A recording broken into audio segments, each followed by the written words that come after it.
আসসালামু আলাইকুম ওরহমতুল্লাহি ওয়া আলহামদুলিল্লাহি রাব্বিল আলামিন ওয়াসসালাতু ওয়াসসালামু আলা সাইয়্যিদিল মুরসালিন ওয়া আলা আলিহি ওয়া সাহবিহি আজমাইন আম্মা বাদ। প্রিয় দর্শক শ্রোতা ভাই বোনেরা, আশা করি ভালো আছেন সবাই। আলহামদুলিল্লাহ, আমরা ভালো আছি। আপনারা স্ক্রিনে দেখতে পাচ্ছেন কাজীর রচনায় একটি সম্ভাব্য জাতীয় সঙ্গীত, আমার ব্যক্তিগত একটা অভিব্যক্তি আমি দিলাম। আসলে জাতীয় সঙ্গীত জাতীয় চেতনার বহিঃপ্রকাশ, জাতীয় ভাবমূর্তির বহিঃপ্রকাশ, জাতীয় স্বপ্ন, তার মিশন, ভিশন, তার ভবিষ্যৎ, তার ইতিহাস, চেতনা, সবকিছুর লালন ক্ষেত্র হলো জাতীয় সঙ্গীত।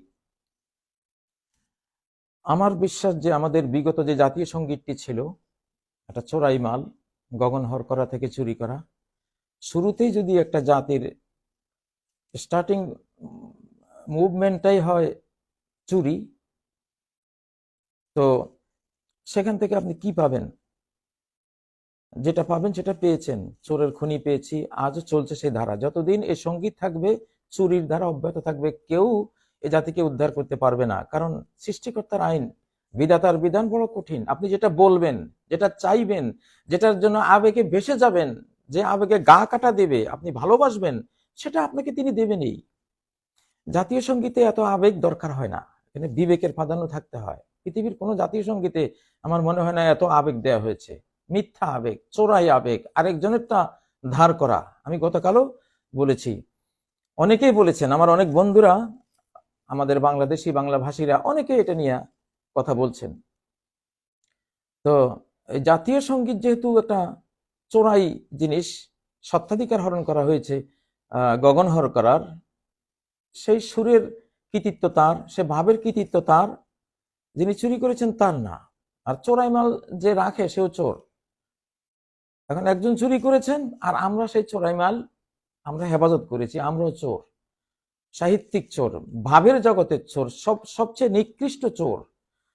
আসলে এই যে উপরে একটা ভেতরে একটা, উপরে হলো রবি ঠাকুরের, ভেতর হলো গগন হরকারার, এই যে একটা দ্বিচারিতা, মুনাফিকি, এটার জন্য আমাদের স্বাধীনতার ক্ষেত্রে এটা হয়েছে। উপরে আমরা স্বাধীন, ভেতরে পরাধীন। ঠিক জাতীয় সঙ্গীত যেমন উপরে একজনের, ভেতরে আরেকজনের, আমাদের স্বাধীনতাও উপরে আমাদের, ভেতরে চলে গেছে আরেকজনের হাতে, চলে গিয়েছিল, আল্লাহ উদ্ধার করিয়েছেন। তো আসলে এই জন্য আপনার শুরুতেই যদি আপনি ভুল করেন, ফার্সিতে বলে খেস্তে আউয়াল ছু নেহাদ মে মার কাজ তা সুরাইয়া মিরাওয়াদ্দি ওয়ার কাজ। যদি প্রথম ইটটাই যদি কোনো রাজমিস্ত্রি যদি বাঁকা বসায়, এই বিল্ডিং সপ্তর্ষি মন্ডলী পর্যন্ত গেলেও এটা বাঁকাই উঠবে, বিল্ডিংটা সোজা হবে না। আমাদের এই দশাটা হয়েছে। আমি তো বিশ্বাস করি জাতীয় সঙ্গীতের কারণে আমরা ধ্বংস হয়েছি, ধ্বংস হচ্ছি। এটা না বদলালে ধ্বংস চলতে থাকবে, কেউ বাঁচাতে পারবে না এই জাতিকে। এখানে আপনি বলছেন সেটা, আপনি চাচ্ছেন সেটা, আবেগ দিচ্ছেন সেটা। কিছু গান আছে এগুলি গাইলে গায়ক মরে যায়। যেমন আমাদের আব্দুল আলিম সাহেবের ব্যাপারে আছে না, দুয়ারে আইসাছে পালকি নাইউরি গাও তোলো রে তোলো, ওটা গেয়ে মরে গেছেন।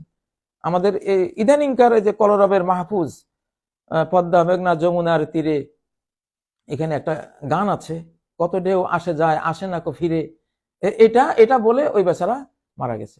ভারতের যে মোহাম্মদ রফি, বিখ্যাত কণ্ঠশিল্পী মোহাম্মদ রফি, সে ওই যে কিনা আই দুনিয়াকে রাখওয়ালে সুন দর্দ ভরে মেরে নালে, এই বেচারা এই গানটাকে মারা গেছে। গানের মধ্যে যেটা থাকে ওটা সৃষ্টিকর্তা কবুল করে ফেলেন, আপনার সেই অবস্থাই হয়। আপনি চোরাই মাল আপনার গানের মধ্যে রেখেছেন, জাতীয় সঙ্গীতের মধ্যে রেখেছেন, চুরি করার ভাইরাস রেখেছেন, চুরি করার সেই কর্মটা চর্য ভিত্তি সেখানে রেখেছেন। তো আপনার তো চর্য ভিত্তিতে গোটা দেশ ছেয়ে গেছে অলরেডি। এটা বদলান আপনারা, জাতিকে বাঁচাইতে হলে এটা বদলাতে হবে। তো এখন চোর চেনার একটা ভালো উপায় হয়েছে আসলে।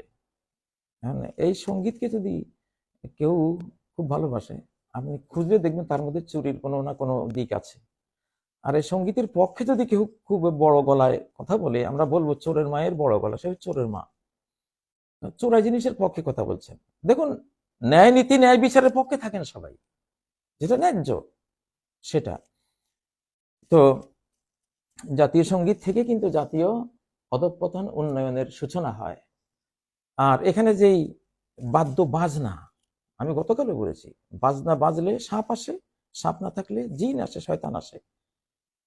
আমি কালকে যে সিনারিটা দেখলাম, যে একটা মহিলা দুর্বল, সে একটা একতারা নিয়ে একখানে একটা জায়গায় একটা ছোট্ট ঘরের মধ্যে রাখলো, একটা সাপ শব্দে, ওই সুর ঝংকারের সাপ আসলো, পেঁচিয়ে তাকে ছোবলের পর ছোবল মেরে শেষ করে দিল। এই সিনারিওটা আমি দেখেছি কালকে ওই জাতীয় সঙ্গীতের ব্যাপারে কথা বলার আগে। তা এটা তো বাংলাদেশ, এই মহিলা মিন্স এটা বাংলাদেশ দেখানো হয়েছে, যে এই সঙ্গীতে তোমার এই দেশটাকে সর্বনাশ করেছে, এই এই চেতনায় ধ্বংস করে দিয়েছে তোমাকে।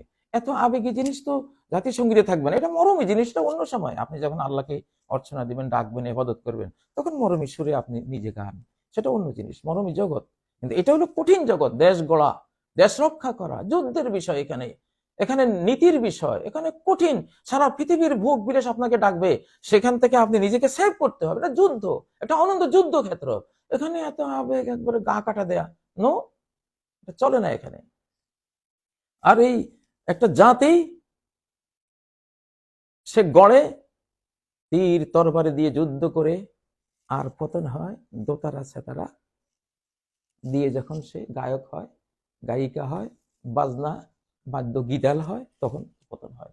শামশির সেনান আউয়াল তাউসের বাব আখের, জাতির উত্থানের ইতিহাস হলো শামশির সেনান, তীর তলোয়ার বল্লম, আর পতনের ইতিহাস হলো তাউসের বাব আখের, দোতারা সেতারা একতারা, এগুলো দিয়ে পতন হয়। আমরা তো গড়ার মুহূর্তেই পতনের ডিনামাইট বসিয়ে দিয়েছি আমাদের জাতির একবারে ফাউন্ডেশনের মধ্যে, এটা চলবে না।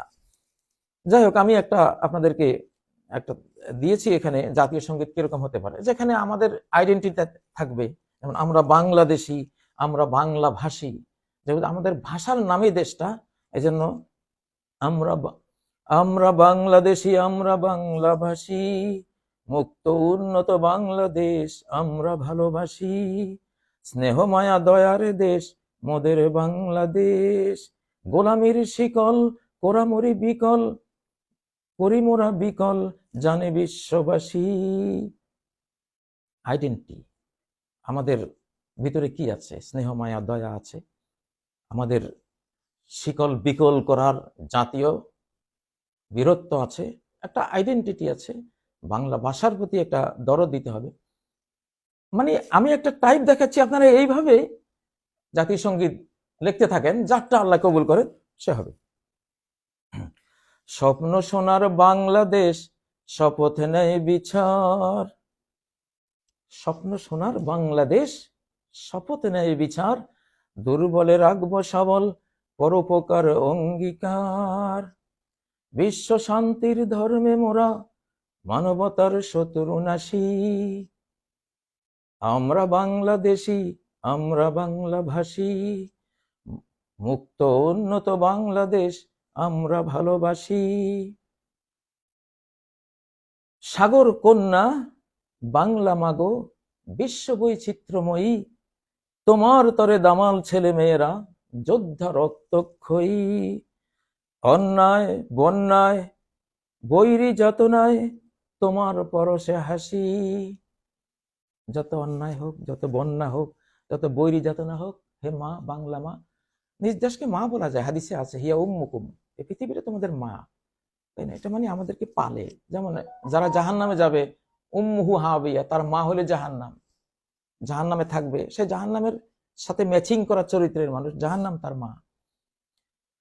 তো সেভাবে পৃথিবী এটা এক ধরনের মা। এখানে অনেকে আবার মা বললে না বুঝলে বলবেন যে হুজুর এটাকে মা বললো কেমন, না, এটা হাদিসে আছে। সাগর কন্যা বাংলা মাগো বিশ্ব বৈচিত্র্যময়ী, সারা বিশ্বের একটা বৈচিত্র্যময় দেশ মনে হয় বাংলাদেশের মতো আর খুঁজে পাওয়া যাবে না। তোমার তরে দামাল ছেলে মেয়েরা যোদ্ধা রক্তক্ষয়ী, আমাদের ইতিহাস, হাল আমলের ইতিহাস পুরোটাই রক্তক্ষয়ী যোদ্ধা, অন্যায় বন্যায় বৈরী যাতনায় তোমার পরশে হাসি, আমরা বাংলাদেশী, আমরা বাংলা ভাষী, মুক্ত উন্নত বাংলাদেশ আমরা ভালোবাসি। স্নেহ মায়া দয়ার দেশ মোদের বাংলাদেশ, গোলামের শিকল করে মোরা বিকল জানে বিশ্ববাসী।